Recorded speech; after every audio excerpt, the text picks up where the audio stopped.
So hi everyone and a very good evening to all of you. Welcome back once again to another session of daily PMI analysis from the Hindu, where we are going to discuss all the relevant Hindu articles from today's newspaper, and then we will do the PMI analysis, that is the pre-mains interview analysis of all the articles. All right, so let's begin with the session without any delay, and let me tell you in brief what is the meaning of this PMI analysis, that is the pre-mains interview analysis. So after reading any particular article, what you have to do is that you have to identify the importance of that article, whether that article is important for your examination or not, because unnecessary किसी भी article पे time waste करने का कोई मतलब नहीं है. पूरा का पूरा हिंदू न्यूज़पेपर पढ़ने की कोई ज़रूरत ही नहीं है. ठीक है, there are various article in the newspaper जो कि आपके exam point of view से are not important. So please don't waste time on those articles. So after reading any article, first you have to identify the importance of that article in your examination कि क्या उसका importance है. Then you have to connect that article with your syllabus. उसके बाद आपको क्या करना है, उसको syllabus के साथ connect करना है अपने, and then you can expect a question in your exam. You can't expect कि आपने कोई article पढ़ा and directly उस article में से ही 2-4 words उठा के question आपके exam में आ गया. ऐसा नहीं होता है, ठीक है. और जब भी कुछ ऐसा क्वेश्चन आता है तो फिर जनरली स्टूडेंट्स की कंप्लेंट रहती है कि यार ये क्वेश्चन तो नहीं आना चाहिए था, ये तो किसी भी बुक में नहीं था. बुक में नहीं था लेकिन न्यूज़पेपर के आर्टिकल में छुपा हुआ था जिस पे आपने ध्यान नहीं दिया. Alright, so this is how we are doing this PMI analysis, and आपको अपना टाइम वेस्ट करने की जरूरत नहीं है. I am doing it for you. all the relevant articles का PMI analysis will be done in these sessions. Alright, so let's begin with the session and let's talk about the very first article जो कि editorial से ही उठाया है. तो first of all we will cover the editorial. We will take two articles from today's editorial because बाकी सारे जो थे इतने ज़्यादा important नहीं थे from exam point of view, और जो बाकी दो भी हैं वो इतने कोई बहुत ज़्यादा relevant नहीं है, but yes उसमें से भी हम चीज़ें निकाल के पढ़ सकते हैं. Alright, पहला article is about the peculiar case of Ladakh eastern boundary. तो जो लद्दाख की ईस्टर्न बाउंड्री है वो अक्साई चिन वाला जो एरिया है उसको लेके ये आर्टिकल है, और इसमें बताया गया है कि किस तरीके से चाइना और इंडिया के बीच में टसल रहा है, और पूरी एक हिस्ट्री बताई गई है of this Ladakh eastern boundary. However इसमें कोई बहुत ज़्यादा रेलेवेंट चीज़ें मेंशन नहीं थी, ठीक है, जो कि हमारे एग्जाम पॉइंट ऑफ व्यू से इंपॉर्टेंट हो. But yes, there is a mention of 3 treaties in this particular article, और इन ट्रीटीज से आपके एग्जाम में क्वेश्चन बन सकता है. बिकॉज देखो क्या होता है कि अब ये ट्रीटी से अगर क्वेश्चन आ गया तो यू कांट से कि यार ये ट्रीटी तो कहीं न्यूज़ में ही नहीं थी या फिर किसी बुक में हमने पढ़ी नहीं है. न्यूज़ में थी भाई, आपने ध्यान नहीं दिया. ऑलराइट, तो हम इस आर्टिकल में से केवल उन 3 ट्रीटीज के बारे में पढ़ेंगे, and that too not in detail, because उन ट्रीटीज के डिटेल में जानने की जरूरत है ही नहीं आपको. ठीक है, अगर क्वेश्चन आएगा तो बहुत बेसिक क्वेश्चन होगा, and that would be in pre only. Mains और इंटरव्यू में आप उसमें से क्वेश्चन एक्सपेक्ट नहीं कर सकते. ऑलराइट, तो वो कौन सी 3 ट्रीटीज है उनकी बात कर लेते हैं. Number 1 is the treaty of Tingmosgang. Treaty of Tingmos Gang in the year 1684 it was signed, and it was signed between the two territories of Leh and Lhasa. ले और लासा के बीच में ये ट्रीटी साइन हुई थी for facilitation the trade, for facilitation of the trade between these two territories. ठीक है, नाम याद रखना, ले और लहासा के बीच में साइन हुआ था इन द ईयर 1684. क्यों हुआ था? For facilitation of trade. और facilitation of what type of trade? तो Ladakh exclusive right to trade in pashmina wool produced in Tibet in exchange for brick tea available from Ladakh. ठीक है, जो लद्दाख को राइट मिले थे इस ट्रीटी से कि वो पश्मीना वुल में ट्रेड कर सकता है जो कि तिब्बत प्रोड्यूस करता था, एंड तिब्बत को राइट मिले थे यानी कि लहासा को राइट मिले थे कि वो ब्रिक टी जो कि लद्दाख में अवेलेबल है उसका ट्रेड कर सकता है. ठीक है, so do remember this treaty of Tingmos Gang which was signed in 1684 between Ladakh or Leh and Tibet, or you can say Lhasa. All right, then the second treaty is treaty of Chushul that was signed in the year 1842. Now this treaty guys ended the Dogra Tibetan war, or you can say Sino-Sikh war. There was a war going on that time in the year 1841 to 1842. 1841 से 1842 के बीच में ये war चल रही थी. So this treaty ended this war. This war is known as what? Dogra Tibetan war और साइनो-सिख war. Now इस treaty की से हुआ ये था that Ladakh and Tibet agreed to maintain the status क्वो, मतलब जो भी टेरिटरीज की लड़ाई थी वो उसको खत्म कर दिया गया, एंड जो भी स्टेटस क्वो था उसी के ऊपर मेंटेन रहे दोनों टेरिटरीज लद्दाख और Tibet. Now please remember there is no need to go into the details of these treaties. ठीक है, कोई जरूरत नहीं है, बस इतना ही अगर आपको पता होगा तो this will help you in your examination. ठीक है, और अगर प्रीवियस क्वेश्चन आया भी तो वो इतना ही होगा, इससे ज्यादा नहीं होने वाला, because they will also not go into the details of this treaty and ask question from there. All right. So Treaty of Chushul was signed in 1842 to end the Dogra-Tibetan or Sino-Sikh War, and with this treaty, Ladakh and Tibet agreed to maintain the status quo. All right. Then treaty number 3 is the Treaty of Amritsar that was signed in 1846. Now this was signed between East India Company and Raja Gulab Singh of Jammu. ठीक है, ये दो लोगों के बीच में sign हुई थी, east India company और राजा गुलाब सिंह थे जो कि जम्मू के राजा थे उस टाइम. ठीक है, एंड इसमें क्या हुआ था, this treaty made the Jammu and Kashmir princely state under the suzerainty of British India. ठीक है, जो ब्रिटिश इंडिया की सुजरैनिटी के अंदर जम्मू एंड कश्मीर जो प्रिंसली स्टेट था उसको ले आए थे. ठीक है, so this was treaty of Amritsar in 1846. Alright, so I hope these three treaties are clear. और इन तीनों मैं फिर से रिपीट कर रहा हूँ, डिटेल में जाने की जरूरत नहीं है, कोई जरूरत ही नहीं है, बेसिक बातें भी इन ट्रीटीज के बारे में पता है, so that is more than enough, and that is why this article is very important because it talks about these three treaties. ठीक है, and now let's do the PMI analysis which is very helpful for your examination. So mains or interview में there is no relevant of this particular these treaties. ठीक है, but pre में इसका काफी ज्यादा importance है. So question can be like this: consider the following statements with respect to the Chushul agreement or Treaty of Chushul या फिर Treaty of Amritsar या फिर the third treaty, and you have to identify the correct or incorrect statement. And any two or three statements can be given. Like for example, this treaty was signed in the year 1847. So this would be incorrect because it was signed in 1842. This treaty ended the Sino-Sikh War. So this statement would be correct. And with this treaty, the Ladakh and Tibet agreed to maintain the status quo. So again, this statement would be correct. So these types of 3 or 4 statements could be given to you in your examination, in the pre-examination, and then you would have to identify the correct or incorrect statement. And that is why I am saying that all these 3 treaties are very important if I talk about the pre-examination. Okay? So I hope this article is clear, and please remember, do not waste your time in reading the whole articles, because उससे आपको कुछ नहीं मिलने वाला, आपका time ही waste होगा. And of course अगर आप सेल्फ रीडिंग करोगे न्यूज़पेपर की तो आपका टाइम लगेगा.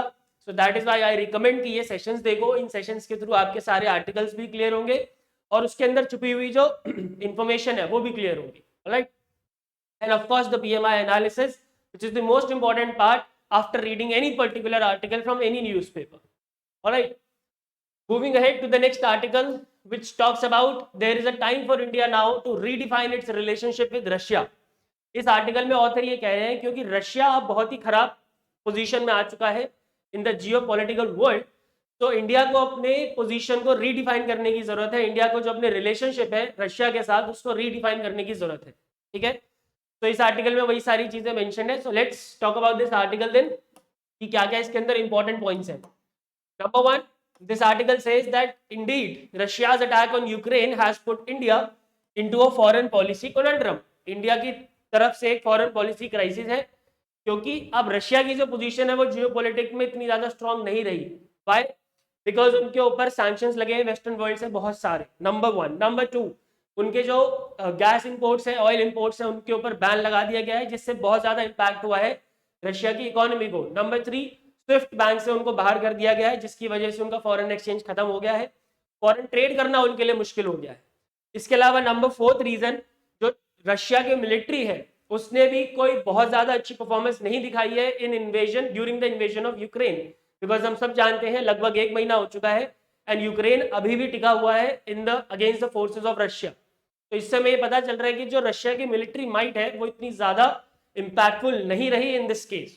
तो due to all these reasons Russia की जो पोजीशन है वो वर्ल्ड में वीक दिखाई दे रही है. ठीक है, अभी दिखाई दे रही है और आगे और वीक हो सकती है अगर ये सैंक्शंस और ये जो इंपोर्ट बैन है रशिया के ऊपर से नहीं हटाए गए. तो इन दैट केस क्या इंडिया को अपनी पोजीशन, इंडिया को जो अपना रिलेशनशिप है वो रशिया के साथ चेंज कर लेना चाहिए? तो इसी आर्टिकल में ये वाली बात की गई है. Alright, so western world has imposed unprecedented sanctions against Russia and banned the energy imports. This will have an impact on global finance, energy supplies, and transportation amid growing signs that they will constrain India's ability to import Russian oil. क्योंकि अगर India Russia से import करेगा oil despite sanctions put by the western countries, तो western countries India को आंख दिखाएंगे कि भाई आप ऐसा क्यों कर रहे हो जब हमने सैंक्शंस लगा रखे हैं, हमने बैन कर रखा है oil, specially the powerful countries like USA, वो आप दिखाएंगे कि आप ऐसा मत करो, तो उससे हमारे यूएसए के साथ रिलेशंस खराब हो सकते हैं, या फिर और वेस्टर्न कंट्रीज है, फ्रांस है, जर्मनी है, उनके साथ रिलेशन खराब होने के चांसेस हैं। एंड दैट इज वाई इस आर्टिकल में बताया गया है कि India now should rethink about it's relationship with Russia. Talking more about this article, तो इस आर्टिकल में एक बहुत अच्छी बात बताई गई है, एक और चैलेंज है इंडिया के सामने जो कि बहुत बड़ा है। अब देखो, मैंने अभी अभी आपको बताया that Russia's forces have underperformed in the Ukrainian region, and that is why, and इसके अलावा जो इकोनॉमिक रीजंस है, इकोनॉमिक वीकनेस आ गई है रशिया की इकोनॉमी में, उसकी वजह से Russia will now become increasingly dependent on Chinese support to defend its policy.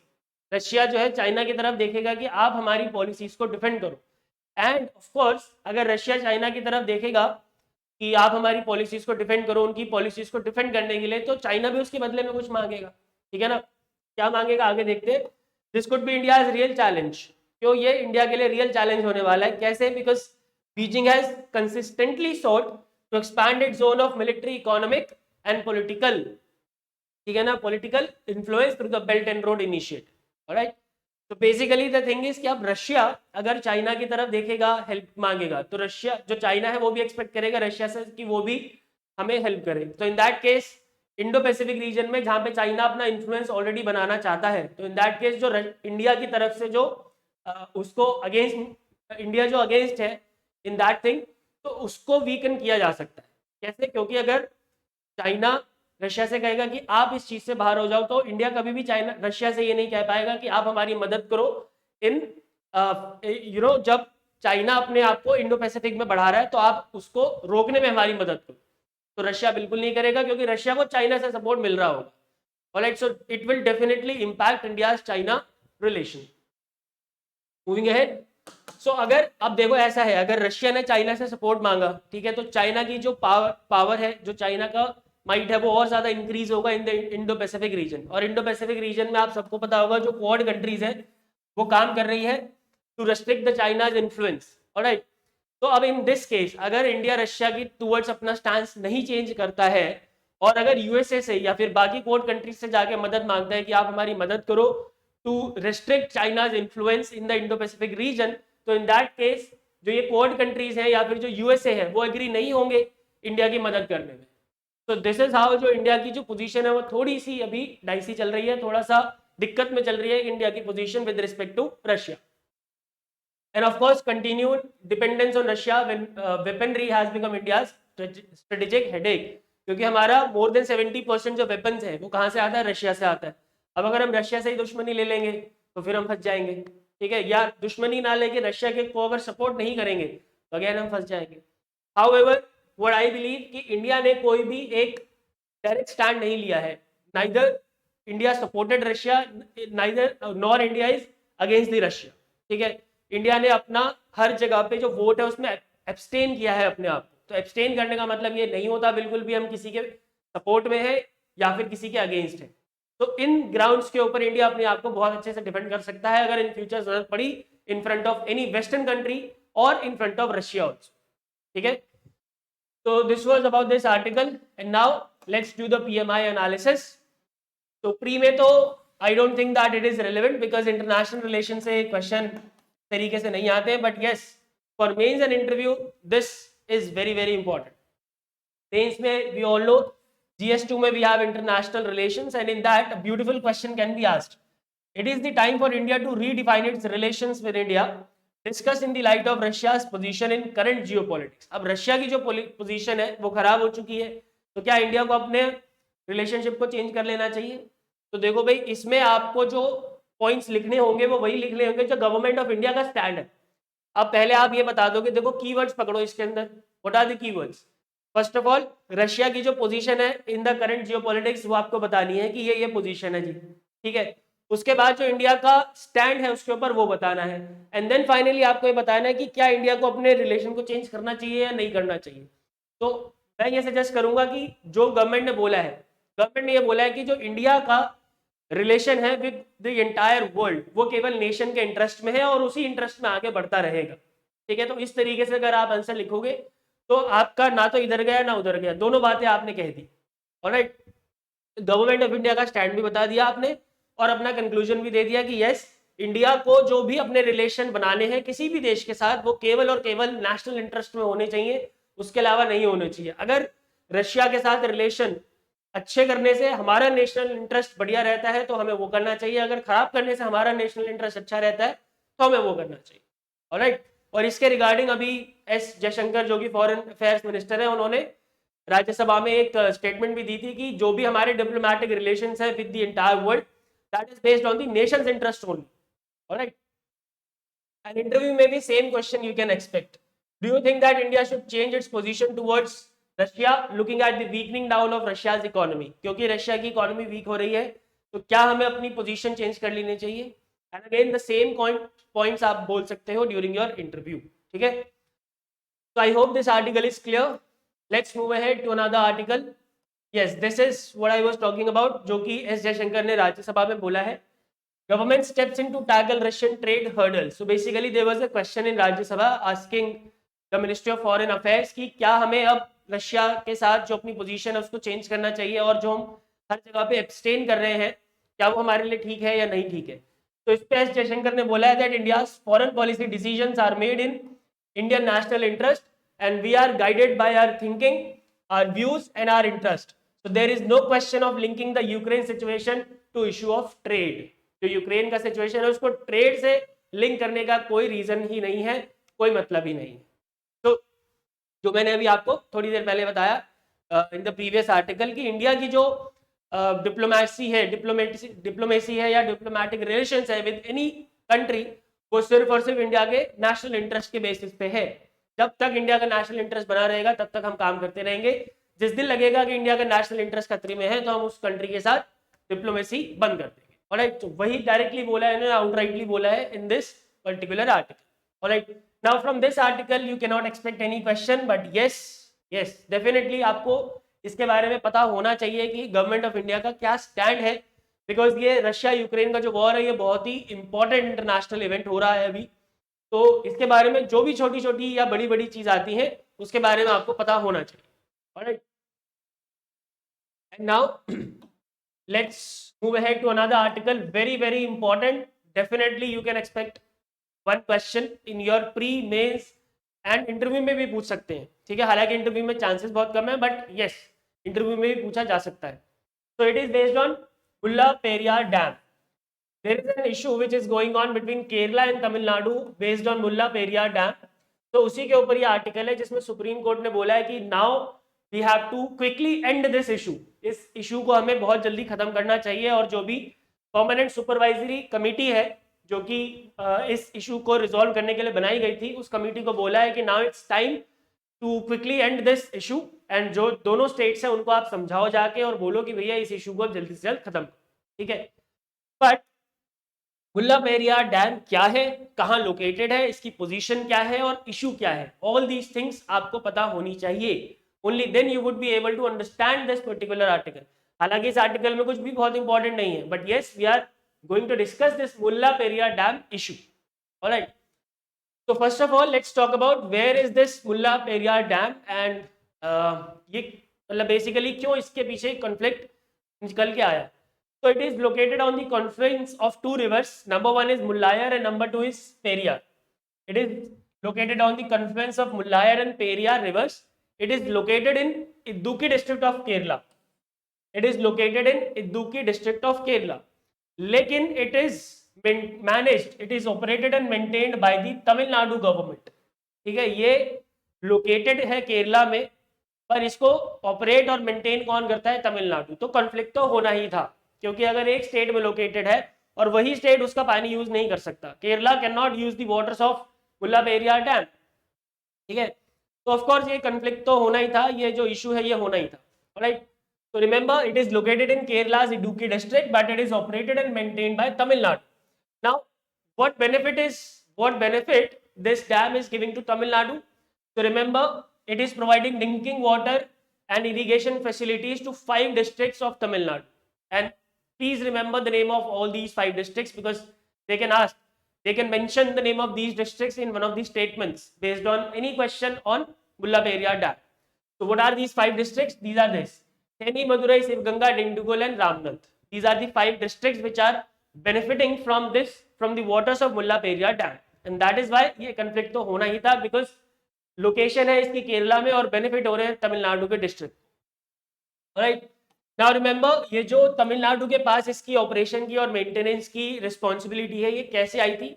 It was due to this agreement, Periyar lake lease agreement, which was a 999 year lease agreement that was signed between Maharaja of Travancore and Secretary of State for India in the year 1886.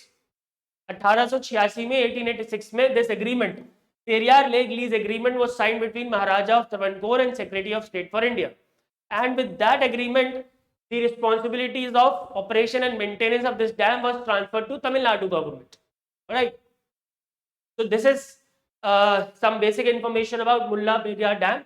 Now talking about Periyar River, they can also ask anything about Periyar River. So remember, it is the longest river of Kerala and it is also known as lifeline of Kerala. I hope ये सब चीज़ें आपने geography में पढ़ी होंगी, नहीं भी पढ़ी तो नो प्रॉब्लम, आप पढ़ लो. It is the longest river of Kerala and it is rightly known as lifeline of Kerala and it originates from Sivagiri Hills. Please do remember the location of origin of Western Ghats and flows through the Periyar National Park or Periyar Tiger Reserve. Okay, so this is somewhat basic information about the Periyar River. Now what is the issue? Why the government of Kerala and Tamil Nadu are at loggerheads? उसके बारे में पढ़ेंगे. मैं आपको ये थोड़ा सा map के अंदर लोकेशन बता देता हूँ. You can see this is the border, this red line is the border between Kerala and Tamil Nadu, and here in Idukki district of Kerala this Periyar Dam is located. ठीक है, and from here it is giving water and irrigation benefits to these 5 southern districts of Tamil Nadu. ठीक है, कौन कौन से? Dindigul, Theni, Madurai, Sivaganga and रमनाथपुरम, और in short Ramnath. ठीक है, so this is the location of this dam. It is located on the border of Kerala and Tamil Nadu in the Idukki district, and from here it is giving waters to these 5 districts. All right. Now what is the issue? Issue क्या है? Issue है water level को लेके. ठीक है, देखो केरला का मैं ब्रीफ में पहले समझा देता हूँ, फिर इन पॉइंट्स के ऊपर आएंगे. केरला गवर्नमेंट का ये कहना है कि भाई देखो, इसमें पानी का जो लेवल है मॉनसून के टाइम में बहुत ज्यादा बढ़ जाता है, इसलिए जो उसके आसपास के रहने वाले लोग हैं they are prone to the flood. उनके ऊपर उन एरियाज में फ्लड आने के चांसेस हो जाते हैं बहुत ज्यादा. ठीक है, लेकिन तमिलनाडु गवर्नमेंट का ये कहना है कि यार ये जो वाटर का लेवल है ये बिल्कुल सही है, क्योंकि अगर वाटर का लेवल कम कर देंगे तो फिर जो पानी और इरिगेशन की फैसिलिटीज हमारी 5 डिस्ट्रिक्ट को मिल रही है वो नहीं मिल पाएंगी. तो this is the whole conflict. ये पूरा का पूरा कॉन्फ्लिक्ट है based on the level of water in the reservoir of this dam. ठीक है, so water level should not go above 139 feet. That is according to Kerala, and this was also stated by Supreme Court in one of the judgment in the year 2018. Kerala का ये कहना है कि भाई जो पानी का लेवल है वो 139 फीट से ऊपर नहीं होना चाहिए, बट तमिलनाडु गवर्नमेंट का कहना है कि नहीं, it should be at the level of 142 feet. And similar judgement Supreme Court ने पास किया था इन द ईयर 2006 एंड 14. देखो सुप्रीम कोर्ट ने 2006 और 14 में जजमेंट दिया था कि भाई जो वाटर का लेवल है, वाटर रिजर्वर का लेवल है वो 142 फीट तक हो सकता है, but in the year 2018 the Supreme Court revised its judgement and said that the water level should not go above 139 feet. तो अब दोनों ही स्टेट्स कह रहे हैं कि भाई सुप्रीम कोर्ट की जजमेंट का साइटेशन दे रहे हैं कि भाई हम तो देखो सुप्रीम कोर्ट के हिसाब से चल रहे हैं. दोनों ही स्टेट का ये कहना है. तो इसमें सुप्रीम कोर्ट ने बोला कि भाई देखो, दोनों स्टेट्स को बोला है ऐसे मत लड़ो, और जो बाकी जो वहां के लोग हैं उनका ध्यान दो, रिस्पॉन्सिबली एक्ट करो. ठीक है, एंड दैट इज वाई 2014 में, क्योंकि ये आपस में सॉल्व होने वाली चीज नहीं थी, तो 2014 में Supreme Court constituted a permanent supervisory committee to resolve this issue. ठीक है, और आज भी हालांकि अभी तक ये सॉल्व नहीं हुआ है. तो वो जो आर्टिकल है आज का ये वाला, उसमें यही मेंशन है कि Supreme Court is now keen to end this long war between Kerala and Tamil Nadu based on this dam. Right, so the committee was given the responsibility of deciding the maximum water level. So this was the whole issue based on the Mulla Periyar Dam. I hope this is clear. Now let's do the PMI analysis, which is the most important part after reading any particular article, because पढ़ना ही काफी नहीं है, उसको deeply analyze करना भी बहुत ज़्यादा जरूरी है. And it is important for all the 3 pre, mains and interview. In pre they can directly ask question based on Mulla Periyar Dam, and there are various facts based on Mulla Periyar Dam. So consider the following statements with respect to Mulla Periyar Dam, and you would have to identify the correct or incorrect statement in your exam. ठीक है, और statement तो बहुत सारे बन सकते हैं इसमें, जितनी भी हमने वो पहली वाली स्लाइड में देखे उनमें से कोई भी 3 या 4 स्टेटमेंट बन सकते हैं. Like for example, it is located in Idukki district of Kerala, so this would be correct statement. It is maintained by Tamil Nadu, it is again, it would be the correct statement. It was established, it was formed, in the year 1895, so this will also be the correct statement. So this is how 3 or 4 statements can be given, and out of those you would have to identify the correct or incorrect state. All right, talking about mains, so it has potential in GS1, और in fact GS2 में भी है, because GS2 में भी have disaster management. GS3 में, sorry, in GS3 we have disaster management. So this article has scope in both the papers, GS3 and GS1. GS1 में we have a topic water resources, GS3 में we have disaster management. And question can be like this: explain the long-standing issue of Mulla Periyar Dam between Kerala and Tamil Nadu. Very basic question can be asked. ठीक है, तो जो भी हमने यहाँ पे सारी चीजें पढ़ी हैं वो एग्जैक्टली उठा के अगर आपने अपने आंसर में लिख दिया तो you will get decent marks, जितने भी आपको मिलने चाहिए. एंड इंटरव्यू में देखो, कभी कभी, हालांकि नॉट ऑलवेज इस तरीके के क्वेश्चन नहीं होते हैं, कंफ्लिक्टिंग क्वेश्चन, बट कभी कभी आपका व्यू पॉइंट जानने के लिए इस तरीके के क्वेश्चन हो सकते हैं. That which side would you take in Mullaperiyar dam conflict between Kerala and Tamil Nadu. आप किसका तरफ लोगे, केरला का साइड लोगे या तमिलनाडु का साइड लोगे? तो आपको किसी का साइड नहीं लेना है, आपको बीच का रास्ता पकड़ना है, और जो सुप्रीम कोर्ट ने बोला है आपको वो बोल के चलना है, या फिर अगर सेंट्रल गवर्नमेंट ने कुछ बोला है तो आपको वो बोलना है. किसी एक का साइड नहीं लोगे, अनलेस कि एक साइड बहुत ज़्यादा गलत है. जब तक कि एक तरफ एक जो तरफ है वो बहुत ज़्यादा गलत नहीं होगी, दूसरी तरफ का साइड नहीं लेना. ठीक है, तो इस तरीके के क्वेश्चन हमेशा नहीं होते हैं, बट यस कभी कभी अगर आपके अंदर का जो पोटेंशियल, अगर वो चेक करना चाहते हैं कि कितना पॉजिटिव माइंडसेट है, उसको चेक करने के लिए कभी कभी इस तरीके के क्वेश्चन हो सकते हैं इंटरव्यू. ठीक है, so in that case you don't have to take any one side. ठीक है, आपको एक बीच का रास्ता पकड़ के चलना है, और जो भी प्रॉब्लम है, जो भी इशू है, उसका सोल्यूशन बताना है इन front of the pan. Alright, so I hope this article is clear. Moving ahead to another article, India abstains on UNGA votes. एक और वोटिंग हुई थी यूनाइटेड नेशन जनरल असेंबली में. who is the chairperson by the way? Abdullah Shahid. Abdullah Shahid is the the director general of this UNGA. ठीक है, सो UNGA में एक और वोट हुआ था, उस पर again on the matter of this Russia Ukraine war, उस पर इंडिया ने फिर से एब्सटेन कर दिया है. Now this article, again I would say इस आर्टिकल में से डायरेक्ट कोई क्वेश्चन नहीं आने वाला in your exam, but yes, क्योंकि इंडिया ने इतने बड़े मुद्दे के वोटिंग के ऊपर एब्सटेन किया है फिर से एक बार और, तो आपको इसकी इंफॉर्मेशन होनी बहुत ज़्यादा जरूरी है. Because I would again repeat this, Ukraine Russia is a very important international event, so anything related to it you should know. Alright, so क्या चीजें थी, let's talk about this. India has sent 2 resolution at the UNGA related to humanitarian crisis in Ukraine following this war. जो Ukraine है उसके अंदर humanitarian crisis आया है, इसको लेके रेजोल्यूशन था, and India again once again abstained on its vote. And first abstention was on a draft resolution proposed by Ukraine that held Russia responsible for the humanitarian crisis that is going on. And second was a procedural vote. This is not important. Second जो था procedural vote था कि क्या हमें एक और resolution को move कराना चाहिए, and this was proposed by South Africa. So this is not important. Just remember this. Ukraine ने resolution move किया था based on humanitarian crisis that is going on due to this Russia-Ukraine war, and Ukraine held Russia responsible for that. So in that India abstained. The first resolution that is this one, the humanitarian crisis wala, it was adopted with support from 140 countries including USA. इसमें USA भी था, उसने support किया है इस resolution को, and the second was not put to vote. Abstain करने वाली कंट्रीज में there were 38 countries and important countries were India, China, Sri Lanka and South Africa. ये 4 कंट्रीज ऐसी थी जिन्होंने abstain किया, while there are 5 important countries जिन्होंने इसके अगेंस्ट में वोट किया है. रशिया ने ऑफ कोर्स तो करना ही था बिकॉज वो उसके अगेंस्ट मूव हुआ था. इसके अलावा Belarus, north Korea, Syria and Eritrea, in 5 countries ने अगेंस्ट में वोट किया है. तो you should remember the name of these 5 countries. In 5 countries का नाम पता होना चाहिए और इन 4 कंट्रीज का भी नाम पता होना चाहिए. and that is why this article becomes important, right? तो इस आर्टिकल में इतना ही था कि इंडिया ने यूएनजीए में एक और जो वोटिंग हुई थी based on humanitarian crisis in Ukraine, उसमें फिर से एब्सटेन कर दिया है.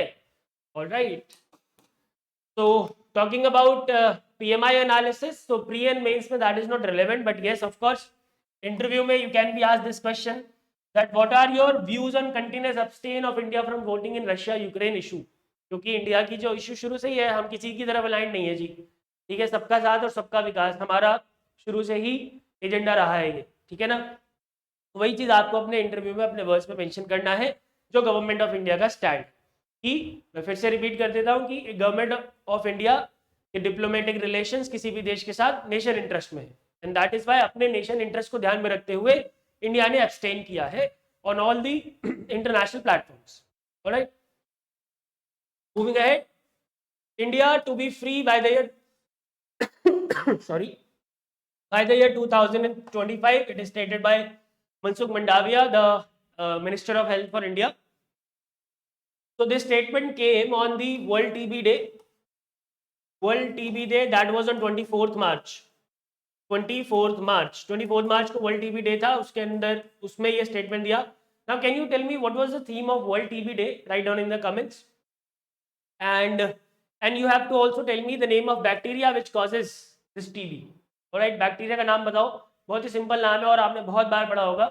बैक्टीरिया का नाम, टीबी किससे होता है, and what was the theme of World TB Day. Alright, so let's discuss this article. What are the important takeaways from it? So this article says that as per the India TB report 2022, there is a 19% increase in the number of TB patients as compared to the previous year. 19% का बढ़ोतरी हुआ है in TB, in the number of TB patients, अगर हम पिछले साल से compare करें. Alright, and also as per the global TB report 2021 that was released by WHO, in India in the year 2020 there were 188 per 1 lakh population TB patient. There were 188 TB patients per 1 lakh populations. ठीक है, तो इन दोनों ही data के हिसाब से ऐसा हम कह सकते हैं कि इंडिया में जो टीबी की प्रेवलेंस है वो अभी कम नहीं हुई है, उसमें भी बहुत ज्यादा काम करने की जरूरत है. But the minister of health and family welfare has stated that India will definitely achieve the target to end the TB by the year 2025. And most importantly the 18 countries, 18 countries उन्होंने 18 स्टेट्स उन्होंने बताए हैं ऐसे हमारे देश में है जो कि अपनी एडवांस पॉलिसीज की मदद से और सिविल सोसाइटी के इंटरवेंशन के हेल्प से और अलग अलग तरीके के प्रोग्राम से they can achieve this target of ending TB by the year 2025. Okay, तो एसडीजी में भी टारगेट है, आई होप आप सबको पता होगा 3.3 in which we have to end TB by the year 2030. ठीक है, and what is the government of India's target? That is through national strategic plan for elimination of TB 2017 to 25. In this strategic plan, we have a target to end TB by the year 2025. Do remember this. And 18 states, as I told you, have committed to end TB by the year 2025 by implementing state-specific strategic plans. Now, what steps are government of India taking to control the TB prevalence in India? Number one, we have this plan that we have already discussed. Then we have National TB Elimination Program, under which the government of India provides free of cost quality medical diagnosis to all the TB patients across the country. All right. Then we have a Nikshay Poshan Yojana, under which rupees 500 per month is provided to the TB patients for the nutritional requirements. जो भी उनकी nutritional requirements है उसके लिए 500 रुपए per month दिए जाते हैं. And then there is an awareness campaign which is TB हारेगा देश जीतेगा campaign, which is going on by the Minister of Health and Family Welfare to raise the awareness against the TB prevalence. All right. So these are the 4 major steps which have been taken by the government of India to end the TB prevalence in the country. All right. I hope this article is clear, and now let's do the PMI analysis. This is important for all the 3 stages of the examination, pre-mains and interview. Now pre-main direct question can be asked based on the TB prevalence. ठीक है, और इसमें statement कैसे हो सकते हैं? There can be a statement based on India TB report that this report says that there is a 19% increase in the TB prevalence as compared to the last year. ठीक है, Then another statement can be based on any step taken by the government of India, like for example, under Nikshay Poshan Yojana, the government of India provides rupees 1,000 to the TB patient. So in that case, the statement would be incorrect because they are providing 500. So similarly, any other statement can be there. Mains mein, this topic is related to GS2 social issues, where the question can be like this.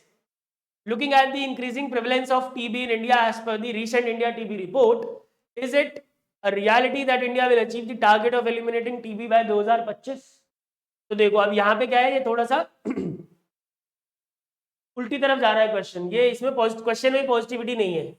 Question में इन्होंने पहले ही बोल दिया कि India में TB prevalence इतना ज़्यादा है, तो क्या आपको लगता है कि इंडिया 2025 तक अपने टारगेट को अचीव कर लेगा? तो अब देखो इसमें जो कीवर्ड्स है उसमें आपको ये बताना है, इसमें क्या है, इंडिया टीबी रिपोर्ट के बारे में मेंशन है. तो इंडिया टीबी रिपोर्ट के बारे में ये बोलना है, उससे ज़्यादा नहीं बोलना. ठीक है, इंडिया टीबी रिपोर्ट में क्या बोला है कि भाई there is a 19% increase. Indeed this is a cause of concern. ठीक है, बिल्कुल ये कॉज ऑफ कंसर्न है, but at the same time 18 states ऐसे हैं हमारे देश में जो कि अपने टारगेट को अचीव कर लेंगे. And eight the same time government is of India is taking a lot of steps in tackling this issue of TB prevalence. Okay, so this is how you can tackle this question. And same question can be asked in your interview. Do you think that India's target of eliminating TB 2000 by 2025 is a reality? तो आपको बताना है कि हाँ जी reality है, क्योंकि भारत सरकार अभी भी कह रही है कि yes it is a reality, तो आपको भी कहना है कि yes it is a reality. देखो मैं बार बार कहता हूँ कि आप क्रिटिसाइज कर सकते हो गवर्नमेंट को, there is no issue in that. But when you are criticizing government or any policy of government, then you have to give the proper solution. जैसे अब यहाँ पे आप क्रिटिसाइज ही करोगे, बिकॉज अगर आप इंडिया टीबी रिपोर्ट का नाम लोगे कि हाँ 19% इंक्रीज हुआ है, तो it is criticism. But again आपको उसके सपोर्ट में फिर पॉइंट भी देने की, यस अगर ऐसा हो रहा है तो उसके लिए गवर्नमेंट काम कर रही है. ठीक है, and now let's move ahead to the last article for today. ये आर्टिकल इंपॉर्टेंट हो जाता है, ये इंटरव्यू में आपसे कभी कभी क्वेश्चन पूछा जा सकता है. However it is not that important, but पता होना चाहिए. Solomon islands China bolster ties. अब चाइना जो है वो कोशिश कर रहा है सोलोमन आइलैंड्स के साथ टाइज बिल्डअप करने में, वहां पे अपनी बेस बनाने में. ठीक है, मिलिट्री, इकोनॉमिक, पॉलिटिकल, इस तरीके के सारे तरीके वो अपना रहा है कि सोलोमन आइलैंड्स में उसका बेस बन जाए. और अभी in the month of February USA ने अनाउंस किया था that they are going to establish an embassy in Solomon Island. उन्होंने बोला था कि हम सोलोमन आइलैंड में एम्बेसी एस्टैब्लिश करेंगे. तो why is it so that these countries are moving towards Solomon Islands? क्या इंपॉर्टेंस है सोलोमन आइलैंड्स की?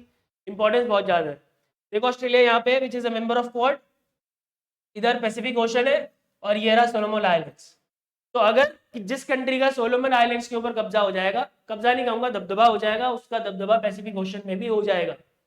मैं ये नहीं कह रहा कि पूरा सोलोमन आइलैंड्स पे ही डिपेंड करता है पैसिफिक ओशन के ऊपर रूल, बट यस अगर सोलोमन आइलैंड्स के ऊपर इम्पैक्ट हुआ, अगर सोलोमन आइलैंड को कोई भी कंट्री इन्फ्लुएंस करने में सक्सेसफुल हुआ, तो उसका एक बहुत बड़ा इम्पैक्ट आएगा over the influence in the Pacific Ocean. And that is why both the countries USA and China are trying. Right, तो इस आर्टिकल में इतना ही मेंशन है. इसका जो रेलेवेंस था वो मैंने आपको बता दिया कि क्यों सोलोमन आइलैंड्स की तरफ ये सारे देश भाग रहे. Because all the countries want to influence this Pacific Ocean, and that is why they are running towards having the control over Solomon Islands. All right. इसके PMI analysis की जरूरत नहीं है. So that's it for the today's session. And if you want to have an all-round preparation, you can download this app anujjindal.in, and you can download it from the Google Play. And इसमें you can have the daily GK quizzes, all the exam updates, topper strategies, live video session, etc. etc. Basically, this is a one-stop solution for all your preparation. Okay, so you can download this app now. Thank you so much. I'll see you in the next session. Goodbye, take care, and God bless.